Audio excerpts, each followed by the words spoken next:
우리 7단원의 첫 번째 주제 인구 분포입니다. 인구 분포 7단원의 첫 번째 주제입니다. 그래서 이 인구 분포에서는 우리가 네 가지를 배울 건데 첫 번째로 이 관련된 개념 용어를 조금 배우고요. 두 번째로 인구 분포 요인, 세 번째로 세계의 인구 분포, 네 번째로 우리나라의 인구 분포 이렇게 배우도록 하겠습니다.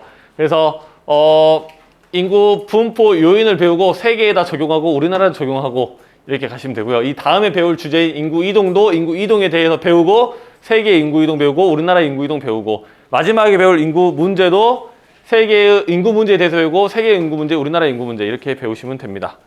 어렵지 않죠? 그래서 일단 첫 번째 개념과 용어로 가시면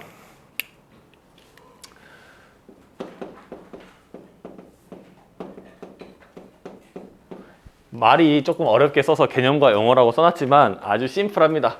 일단 인구 분포를 배우려면 우리가 뭐부터 알아야 되니? 인구부터 알아셔야겠죠. 인구가 뭐야? 사람의 수죠. 그래서 한자로는 사람인의 입구자를 쓰죠. 그래서 사람의 입이 달렸다 이렇게 하죠. 그래서 사람의 수를 셀 때 인구라고 말하고요. 영어로는 이제 population이라고 쓰시면 되겠죠.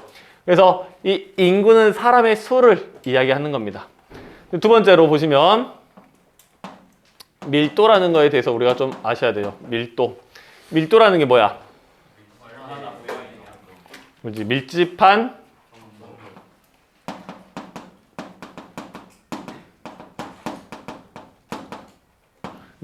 정도를 우리는 밀도라고 부르죠. 밀도는 어떻게 표현을 해? 식으로. 예? 예? 부피분의 질량으로 표현을 하죠.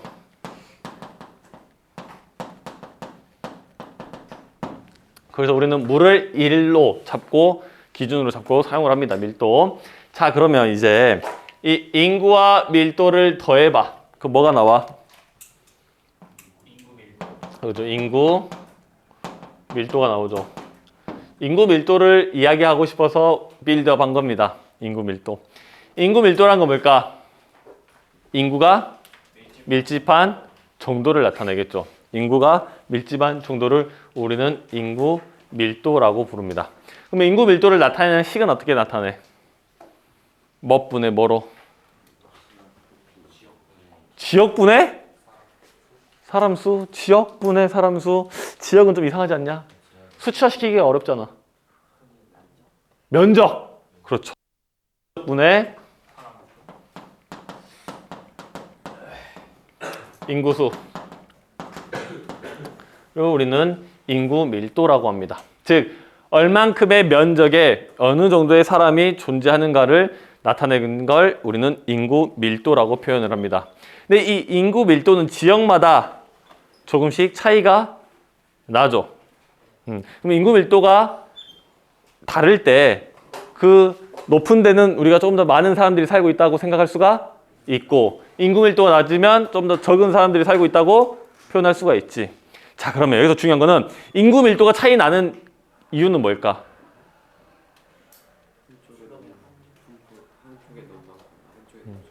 그죠? 그걸 다르게 표현하면 인구 밀도가 차이 나는 이유는 인구는 균등하게 분포하지를 않으니까. 그럼 왜 인구는 균등하게 분포하지 않느냐? 사람들이 선호하는 위치와 비선호하는 위치가 존재하기 때문이지. 이해되신가? 자, 볼게요. 근데 그럼 인구 밀도 한번 보겠습니다. 광주를 한번 그려보겠습니다.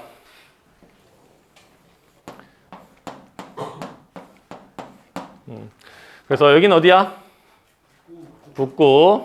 여기는 동구. 여기는 남구. 여기는 서구. 여기는 광산구.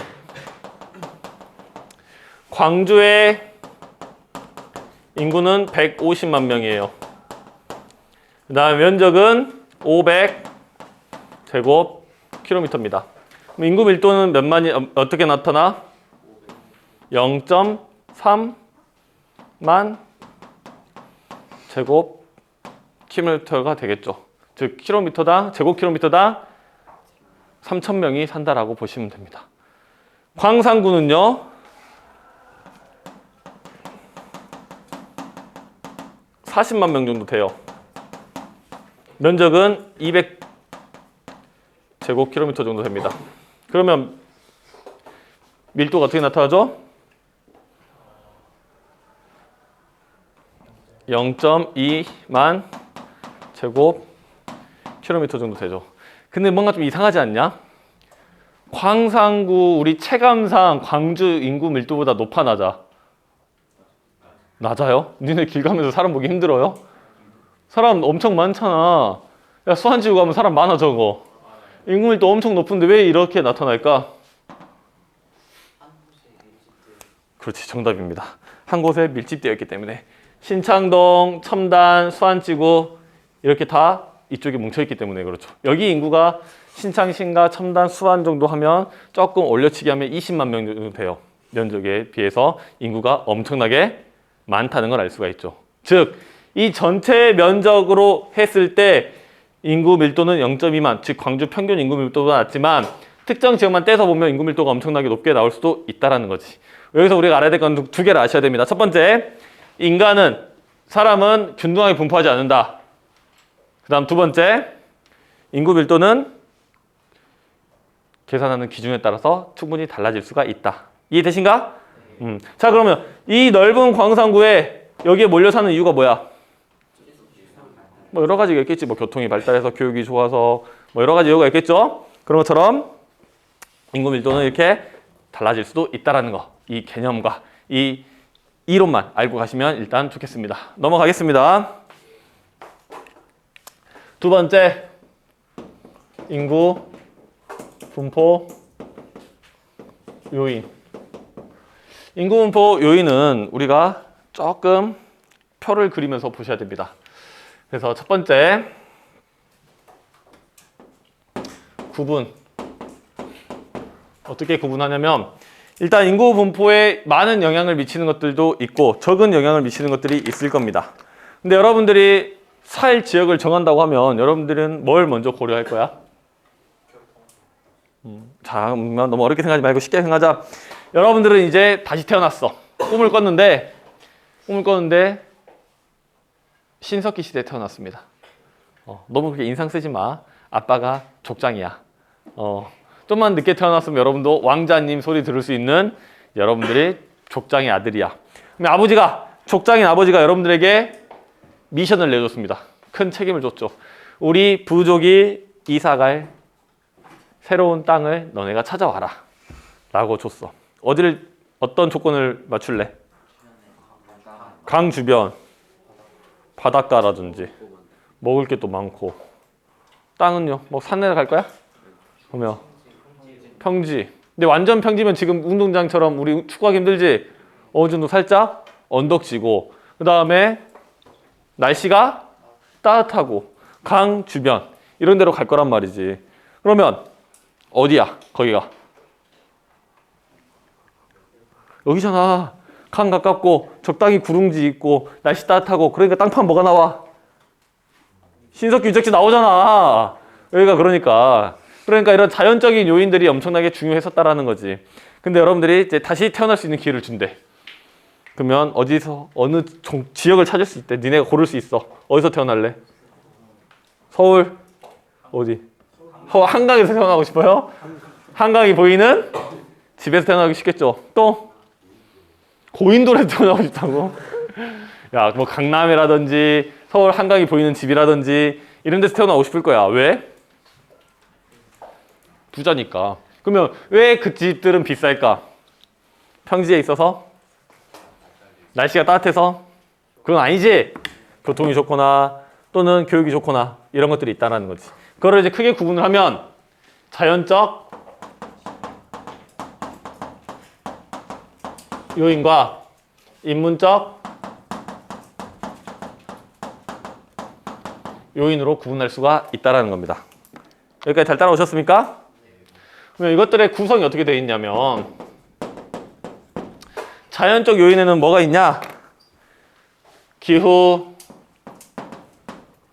그다음에 지형, 식생 이런 것들이 있고요. 인문적 요인에는 경제 발달 정도, 뭐 교통, 문화, 뭐 교육 이런 다양한 것들이 있겠지. 그러면 이것들은 어떤 거는 인간의 삶에 유리하고 불리한 것들이 있을 겁니다. 그래서 유리하면 유리한 정도, 불리하면 불리한 정도를 한번 구분을 해봅시다. 기후는 어떤 게 유리해? 따뜻하거나 너무나 춥거나 덥거나 이런 거 아닌 거. 그거 우리는 온화라고 불러요. 기후가 온화하고. 지형은요? 평야가 상대적으로 유리하겠죠. 식생은요? 아까 다양한 것들이 있었으면 좋겠다 했죠. 다양하고 밀집되어 있는 거. 식생이 나무 한 그루 없는 것보다 나무가 어느 정도 있으면서 열매들도 열리고 이런 것들이 유리하단 말이지. 불리하는 거는 덥고 춥고 건조한 곳. 지형은 산이 불리하겠죠. 식생은 빈약한 것이 인간 삶에 불리할 것이란 말이야. 어렵지 않지? 여기까지 잘 따라오고 있습니까? 자, 그러면 경제는 뭐가 유리해? 발달, 문화가 발달, 교육이 발달하고. 반대로 불리한 것은 경제가 발달하지 못한 것들. 굳이 반대까지 쓸 필요 없죠. 이런 것들이 중요하단 말이지. 어렵지 않죠? 자, 그러면 이 자연적 요인도 좋고 인문적 요인이 좋은 곳에 사람들이 많이 분포했겠지. 근데 자연적 요인이 중요할까? 인문적 요인이 중요할까? 둘 다 누구야? 둘 다. 내려. 둘 다는 나쁜 놈 시키들. 하나만 고르셨어야죠. 물론 자연적 요인, 인문적 요인 둘 다 중요하지만 나는 혹시 자연적 요인이 더 중요하다? 오케이. 네, 한 명 있습니다. 그러면 의진이한테 내가 대학교를 선택할 수 있게 해줄게. 어디 갈래? 서울대요. 서울대. 자, 봅시다. 서울대보다 우리 가까이 있는 대학교 하나 있죠. N모 대학. N모 대학이 더 온화하죠, 날씨가. 서울대보다. 서울대 산 위에 있어. 힘들다고. 눈 많이 오면 올라가기 힘들고 걸어 올라가려면 진짜 힘들어. 근데 거기는 언덕가 넘는 평야야. 어때? 그래도 서울대 선택하겠나? 서울대 갈 거야? 예. 왜? 너 자연적 요인이 더 중요하다며. 온화하고 평야인 이 N모 대학이 있는데 왜 서울대 가려고 하지? 더 좋은 그게 있습니다. 그렇지. 야, 이거는 뭐 할 수 있어? 다 우리가 극복할 수 있지. 야, 너네 더우면 뭐 하면 돼? 더우면 에어컨 틀고, 추우면 히터 틀고, 그 다음에 평야 아니고 산지에 있어? 뭐 타고 올라가면 돼? 차 타고 올라가면 돼. 즉, 이거는 지금 현재 과학기술의 발달로 뭐 할 수 있다? 극복할 수 있다. 그래서 이거는 안타깝지만 지금도 중요하지만 과거에 좀 더 많은 영향을 미쳤습니다. 이거는 현대 사회에 더 많은 영향을 미쳤죠. 그러면 이렇게 과거에서 현대로 인문적 요인이 더 중요하게 만든 큰 사건이 있었죠. 무슨 사건?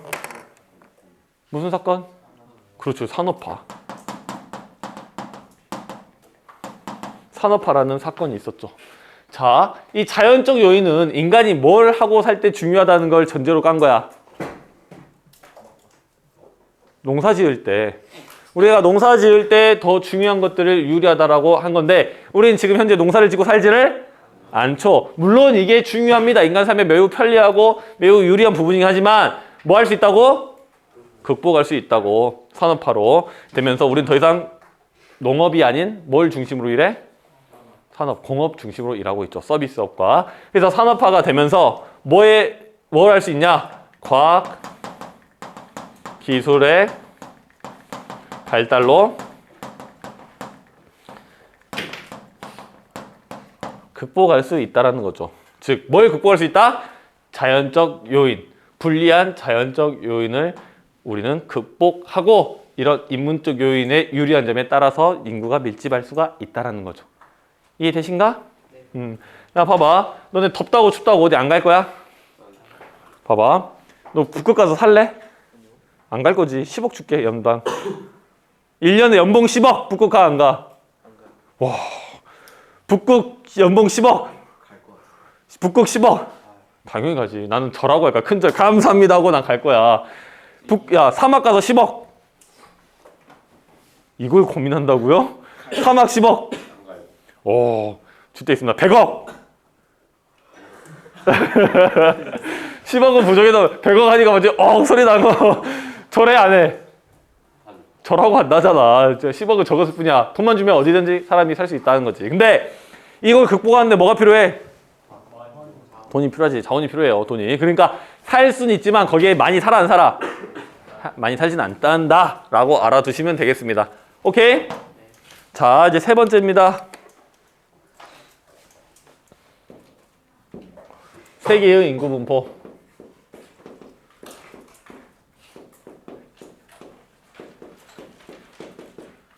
세계의 인구 분포. 세계의 인구 분포는 심플합니다. 첫 번째,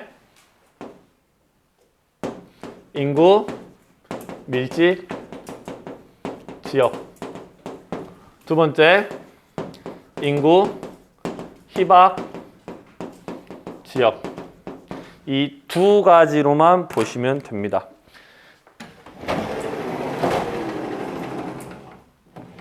자, 이 세계 지도가 있는데 이 세계 지도에서 사람들은 어디에서 많이 살지 적게 살지 우리는 어느 정도 추론이 가능하죠. 일단 지구를 절반으로 나누면 어디를 기준으로 나눌 수 있죠? 그렇죠. 적도를 기준으로 나눌 수 있죠. 내가 몇몇 반들에게 적도를 그어보라고 했는데 많이 못 찾더라고요. 여기에서 찾더라고요. 여기에서. 그럼 적도는 어디에 있어? 좀 더 밑에가 아니라 많이 밑에 있죠. 여기가 기준이 적도입니다. 여기가 적도예요. 여기 위에를 우리 뭐라 불러? 북, 반, 구. 아래를 남, 반, 구. 자, 그러면 인구 밀집 지역은 어디일까? 그지, 북반구가 일단 인구 밀집 지역이 됩니다. 왜 북반구가 인구 밀집 지역이 될까? 그렇죠. 대륙이. 땅이 남반구는 별로 없어. 북반구가 훨씬 더 땅이 많기 때문에 일단 인구 밀집 지역이 되고요. 그 다음에 어디에 많이 살까? 날씨적으로 봐봐. 기후적으로. 어느 정도 덥거나 춥거나 하지 않는 미지근한 데 많이 살겠지. 몇 도 정도? 38도? 20도 정도부터 40도 정도까지 북이 20에서 40도 정도에서 사람들이 많이 거주를 합니다. 더 올라가면 살짝 추워. 더 내려오면 살짝 더워. 그러면 여기서 퀴즈. 더 위쪽에 그러니까 60, 70, 80에 더 사람이 많이 살까? 아니면 0에서 20도에 사람이 더 많이 살까? 그렇죠. 야, 추운 거는 생존과 관련이 있지. 물론 여러분들 더운 걸 더 싫어하는 걸 알아요. 근데 인간 생존에 있어서 더우면 더워 죽는 게 더 쉬워? 얼어 죽는 게 더 쉬워? 얼어 죽는 게 훨씬 쉽지. 더운 거는 힘들지만 추운 거는 죽어. 그러니까 좀 더 저위도 지방에는 사람들이 많이 산다라고 알아두시면 되겠습니다. 인구 희박지역. 사람들은 어디에 적게 살까? 남반구 나오지 마. 이거 그대로 크로스 잡고 남반구 나오지 마시고요. 극지방. 남극, 북극. 봐봐, 이런 데 식생도 빈약하지. 그러니까 사람이 살 수가 없어. 그 다음에 어디가 또 없을까? 여기에 해당하지만 북이 20에서 40도에 해당하지만 사람들이 적게 사는 데가 있어요. 그렇지, 사막 지역. 비가 안 와. 비가 얼마나 안 오냐면 가끔 한 7년에 한 번, 한 30년에 한 번씩 막 비가 오는 데도 있단 말이야. 그래서 사막 지역에는 사람들이 많이 거주를 하지 않는다. 즉 인구가 희박하다. 하지만 뭘 할 수 있다? 극복할 수 있다. 뭐만 있으면? 그치, 과학기술의 힘으로 극복할 수 있는 자원, 돈만 있으면 우리는 극복할 수 있다라는 겁니다. 여기까지 세계의 인구 분포를 보고요. 그래서 일단 우리가 알아야 될 건 오늘 인구 밀도, 인구 밀도는 기준에 따라 변할 수 있고 인간은 균등하게 분포하지를 않는다. 왜? 사람은 선호하는 지역과 비선호하는 지역이 있기 때문에. 그래서 그걸 구분하면 자연적 요인과 인문적 요인으로 구분을 할 수 있죠. 그래서 인문적 요인은 현대 사회에 영향을 많이 미치고 자연적 요인은 과거에 훨씬 더 많이 미쳤다. 즉 이거는 농업 중심, 이거는 공업 산업화 이유다. 그래서 과거에는 자연적 요인이 많은 영향을 미쳤지만 현대는 인문적 요인을 많이 미치고요. 그거는 뭐의 힘이다? 산업화와 과학기술의 발달로 이런 불리한 것들을 모두 다 극복 가능하다는 거지. 그래서 세계의 인구 밀집 지역은 이제 북반구와 북위 20에서 40도, 희북지역은 극지방과 사막 지역이 있고요. 그래서 이제 우리나라의 인구 분포를 연결해서 보시면 되겠습니다. 일단 우리 7단원의 첫 번째 주제가 뭐였죠? 인구 분포였죠. 그래서 인구 분포에서 우리가 네 가지를 이야기하고 있습니다. 첫 번째는 개념, 용어에 대해서 살펴봤고요. 그 다음에 인구 분포 요인, 세 번째로 세계의 인구 분포, 우리나라의 인구 분포를 할 예정입니다. 그래서 저번 시간에 여기까지 했고 오늘은 여기부터 시작을 하겠죠. 그래서 일단 저번 시간에 배웠던 내용들 한번 가볍게 복습을 해보면 개념에 대해서 첫 번째로는 우리가 인구에 대해서 배웠죠. 인구란 게 뭐라 그랬어? 그치, 사람의 수. 그 다음에 배운 게 밀도를 배웠죠. 밀도란 거는 밀집된 정도를 배웠죠. 그래서 인구와 밀도를 더해서 뭐가 나왔죠? 인구 밀도가 나왔어. 인구 밀도란 게 뭐야? 사람이 밀집된 정도였죠. 사람이 밀집된 정도가 차이가 나는 가장 큰 이유가 뭐야? 너무 어렵게 생각하지 마시고요. 인간은 균등하게 분포하지 않으니까. 인간이 균등하게 분포하지 않는 이유는 뭐야? 이게 우리가 제일 중요한 질문이죠. 태어난 데가 달라서 인간이 선호하는 지역이 조금씩 차이가 있기 때문이죠. 즉, 그 요인들을 찾아보니 자연적 요인과 인문적 요인이 있었다라는 거죠. 자연적 요인은 지형, 기후, 식생 같은 요인들. 인문적 요인은 경제 또는 교통 또는 문화 이런 것들의 영향에 의해서 사람들이 선호하는 지역이 달라지고 그 분포가 달라졌다라고 배웠습니다. 그래서 그 분포에 따라서 세계 인구 분포 아주 매우 심플하게 봤죠. 인구가 밀집 지역과 인구 희박 지역으로 봤어. 인구 밀집 지역은 첫 번째 북반구였죠. 왜? 땅이 많으니까. 북반구라서 특별히 따뜻하지는 않고요. 땅이 많잖아. 대륙이 많기 때문에. 두 번째는 위도 20에서 40도 또는 이거를 북위 20에서 40도라고 바꿔도 크게 틀리지 않는다라고 말씀드렸습니다. 왜 20에서 40도에 사람들이 많이 살아? 그 날씨가 기후가 온화하니까 상대적으로. 그러면 20에서 40도 그 사이에는 인구가 균등하게 분포할까? 절대 그렇게 생각하시면 안 되죠. 그 디테일하게 들어가면 조금씩 차이가 난다라고 말씀을 드렸습니다. 기억하시죠? 그래서 인구 희박 지역은 어디입니까? 극지방, 북극, 남극 같이 매우 날씨가 기후가 추운 지역은 인구가 밀도가 낮고요. 그 다음에 또 다른 인구 밀도가 낮은 곳은 사막이었죠. 사람이 거주하기 매우 힘든 지역은 인구 밀도가 희박하게 나타난다라고 배웠습니다. 그래서 우리가 오늘 들어갈 거는 우리나라 인구 분포를 배울 거예요. 세계의 인구 분포보다 우리나라의 인구 분포에서는 조금 더 디테일하게 들어갑니다. 세계 인구 분포는 매우 경우의 수가 너무 다양하기 때문에 아주 심플하게 밀집 지역과 희박 지역으로 나눴다고 하면 우리나라의 인구 분포는 좀 더 디테일하게 들어가는데 이거를 뭘 기준으로 잡을 거냐면 시간 기준으로 잡을 겁니다. 그래서 첫 번째 과거, 두 번째 현대를 나눠서 볼 거야. 그럼 과거와 현대를 나누는 포인트는 뭘로 잡으면 좋겠어? 예? 못 들은 걸로 할게요. 경제 발전. 그렇지, 경제 발전. 경제 발전인데 우리가 뭐 하고 돈을 벌었느냐, 우리 뭘 하고 살았느냐를 기준으로 잡는다고 하면 뭘 잡으면 좋겠어? 농사를 짓고 살았냐? 공장에 가느냐? 정확한 답입니다. 산업화입니다. 산업화. 네. 산업화 이전을 우리는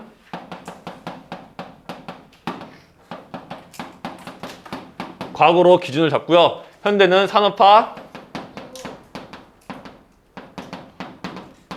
이후를 잡도록 하겠습니다. 그래서 우리나라는 대략적으로 60년대 이후 정도로 보시면 됩니다. 이해되신가요? 그럼 여기서 질문 하나 할게요. 왜 눈을 피하시죠? 산업화가 뭐죠? 아까 끄덕끄덕 하셨잖아. 산업화가 뭐죠? 산업화. 봐봐. 근데 단연간의 경험에 의하면 이렇게 물어봤는데 갑자기 쥐죽은 듯이 다 조용하다? 대다수가 모른다는 거죠. 그래서 산업화를 설명 한번 해드릴게요. 산업화는 쉽게 생각하면 공업화라고도 부릅니다. 즉 농업이 중심이 아니라 뭐로 중심이 갔다? 공업으로 중심이 갔다. 그래서 다른 말로 하면 산업의 고도화라는 표현으로 나누셔도 괜찮아요. 그래서 산업 구분을 우리가 배웠었죠. 작년에. 물론 기억이 잘 안 나실 거라고 믿습니다. 1차, 2차, 3차, 4차 누구야? 왜 눈을 돌리시죠? 4차는 아니라고 내가 말씀드렸죠. 그건 산업혁명이라고 말씀드렸잖아요. 그럼 1차는 뭐죠? 농사, 농업. 2차는 가내수고, 공업. 3차는 서비스업. 그래서 이 공업 중심이었던 것이 농업 중심이었던 것이 공업과 서비스업 이렇게 넘어가는 걸 우리는 산업화라고 부르고 산업 구분은 1차, 2차, 3차라고 나눕니다. 아까 4차가 슬쩍 나왔던 거는 뭐랑 헷갈린 거죠? 산업혁명이랑 헷갈린 거죠. 산업혁명은 1차가 증기기관, 2차가 내연기관, 전기, 3차가 인터넷, 4차가 AI, IoT 이런 것들이 있었다라고 했었죠. 기억이 잘 안 나신 친구들은 작년 산업혁명 첫 시간 거 보시면 나와 있으니까 한번 찾아보십시오. 어쨌든 이렇게 산업화라는 거는 산업이 고도화되는 거고 농업에서 공업 또는 서비스업으로 넘어가는 현상을 우리는 산업화라고 부릅니다. 이해되신가? 네. 자, 그러면 과거에 산업화 이전에는 인구가 밀집된 지역과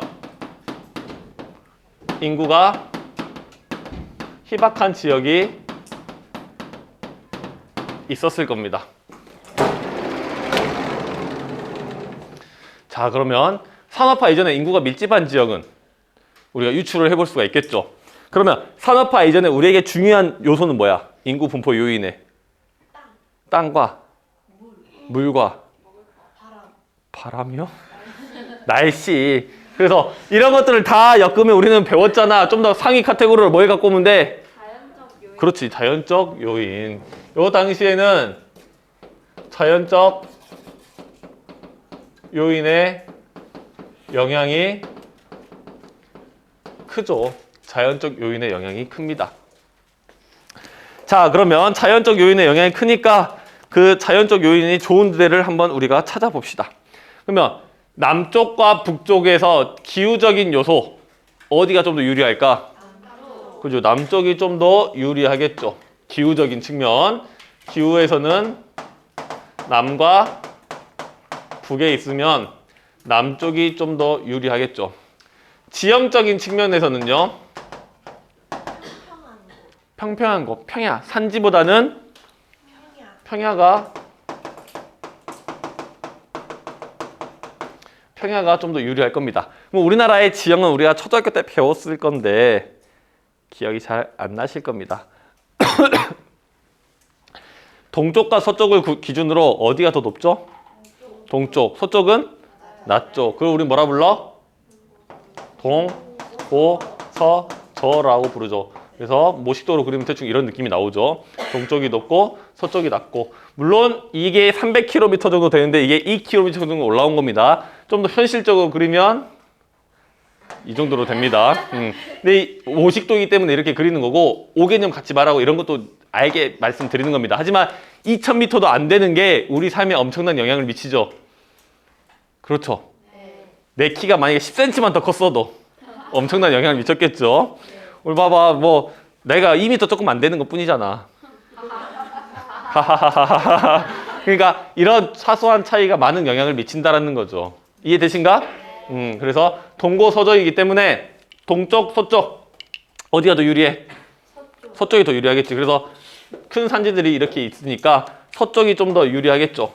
그러면 이 공통 분모 남쪽이면서 서쪽인 곳 이쪽 지역이 인구가 많이 밀집해 있었겠죠. 이거를 다시 표현하면 남동부 지역이라고 표현합니다. 미쳤나 봅니다, 선생님이.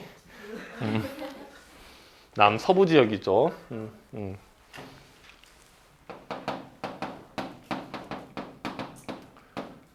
기후가 온화하고 평야이기 때문에 남서부 지역에 많은 사람들이 살았죠. 상대적으로 인구 밀도가 높았다는 겁니다. 평야 지역이기 때문에. 그래서 호남 평야, 김제 이쪽 평야, 나주 평야 이쪽에 많은 생산물이 있었기 때문에 인구 밀도가 상대적으로 높았다라고 보시면 되겠습니다. 어렵지 않죠? 자, 그러면 인구 희박 지역은요? 어디에 사람들이 적게 살았을까? 그죠? 반대 생각하시면 됩니다. 동쪽이면서 북쪽. 농사가 짓기 어렵고 산지 지역에 있었던 북, 동부 지역. 산지의 영향으로 인구가 희박했었다. 많은 인구를 부양하기 어렵기 때문에 왜? 농사를 짓기가 힘들기 때문에 인구가 밀도가 낮을 수밖에 없었다라고 보시면 되겠습니다. 자, 그러면 이제 산업화 이유는 완전히 다른 시작할게요. 다시 시작하겠습니다. 인구 밀집 지역이 있고요. 인구 희박 지역이 있습니다. 하지만 산업화 이후에 현대 사회에서는 뭐에 영향을 많이 받죠? 그렇죠. 인문적 요인.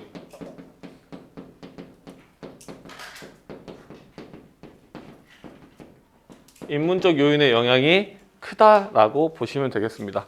그러면 어디에 사람들이 많이 살았을까? 그렇죠. 수도권. 공장이 많은 곳에 사람이 살았겠죠. 수도권. 또 물론 현대 사회를 최대한 반영을 한다고 하면 끝입니다. 그렇죠.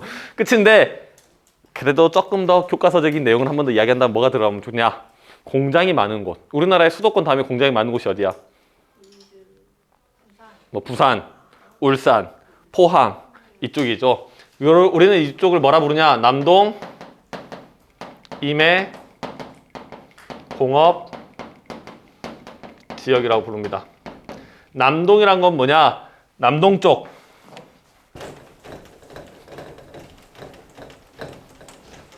우리의 남동쪽. 그 다음에 임해라는 거는 바다와 붙어있는 지역. 공업은 공업이 발달한 지역을 이야기합니다. 즉 남동쪽에서 바다와 붙어서 공업이 발달한 지역을 남동 임해 공업 지역이라고 불러요. 대표적으로 어느 지역들이 있었을까? 부산, 울산,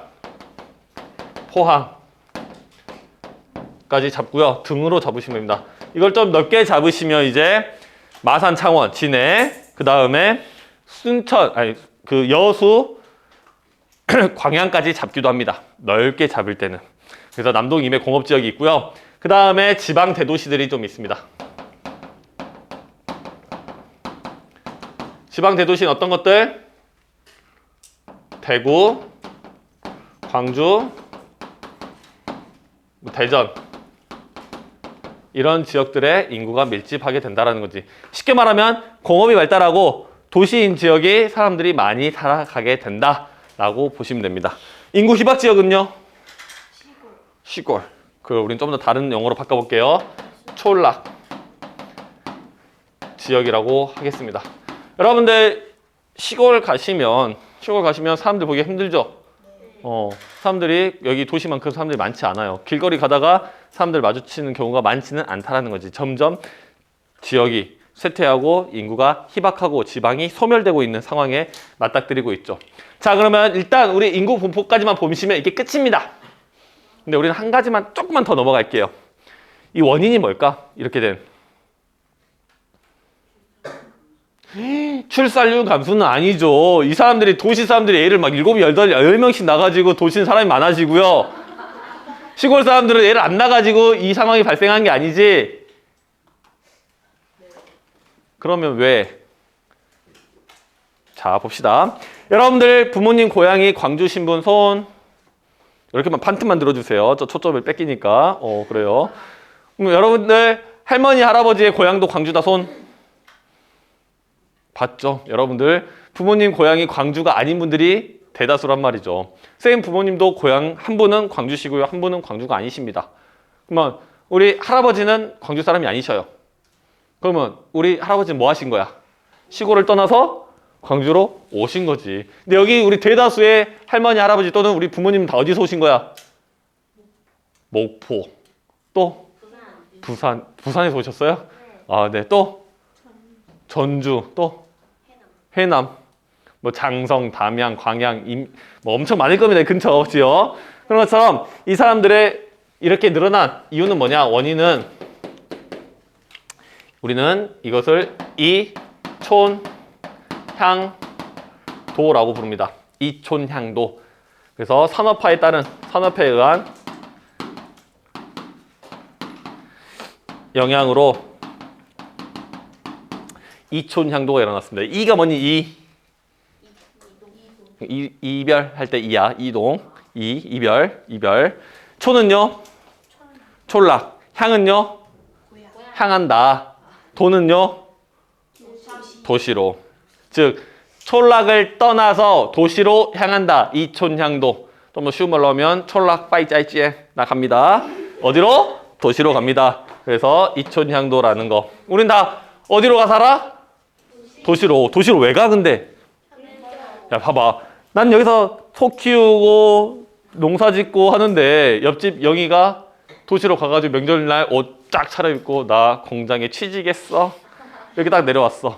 그거 듣고 뒷집 철수도 따라갔습니다. 나는 여기서 농사 짓고 소 밥 주고 있는데 무슨 생각이 들어? 나도 가야겠다. 아 어디로 가야겠다? 도시로 가야겠다 하면서 다 떠난 거지. 뒷집 영희 옆집 철수 다 떠나갔는데 나만 여기 남아있을 수는 없지. 나만 여기서 소 밥 주고 있을 수는 없지. 그래서 너도 나도 다 도시로 향한다. 이것이 이촌향도입니다. 우리나라 산업화 이후에 엄청난 영향을 미쳤던 이동입니다. 그 디테일한 거는 우리가 인구 이동 때 배울 거고요. 여기에서는 원인이 이촌향도라고만 알아주시면 되겠습니다. 어렵지 않죠? 그러면 이렇게 해서 인구 분포가 끝이 나고요. 인구 분포가 끝이 나고 이제 새롭게 한번 들어가 보도록 하겠습니다.